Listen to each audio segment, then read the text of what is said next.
Now, the World Bank recently approved a $50 million grant to provide direct food assistance to counter starvation and prevent hunger-related deaths during the ongoing famine in South Sudan.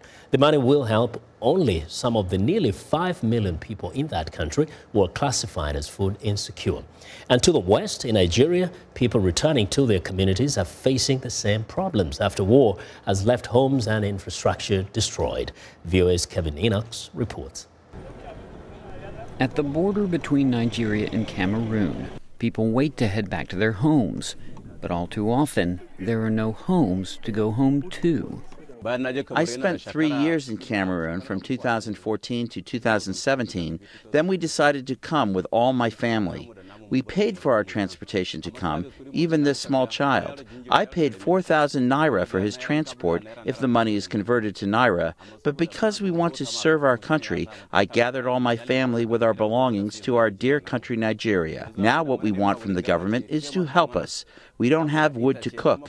We don't have anything in our hands, even soap to wash. As you see, this sign on my face is a sickness because I have no money to take care of it. So I left it like that. If possible, we want the government to open our roads and markets, not leave us like that in order to start up with our businesses. There is precious little clean water. What there is must be brought in by relief agencies. The government's long-running war with Boko Haram has turned these people's hometown into rubble. Tents have replaced homes. Toilets are a hole in the ground surrounded by blankets. We have about 144,000 internally displaced persons in the Ngala IDP camp. And in that whole number, all of them depend on the borehole that is behind us for potable water. So it is grossly inadequate. So it's very fundamental that issues that has to do with water be addressed as quickly as possible.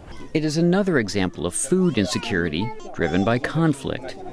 To the east, South Sudan is already suffering under drought-related famine, and the situation is being made worse by similar conflicts. In South Sudan, since their conflict erupted, 82 humanitarian workers have been killed, 15 this year alone. They are killing humanitarian workers, they are looting aid, they are not respecting the rules of war. We can't access those most in need because of the disrespect of international. So let the African governments put pressure on these groups to respect the humanitarian law. But relief agencies say that even if the conflicts were to end tomorrow, they don't have the money to help the people in need all across East Africa. Kevin Enochs, VOA News, Washington.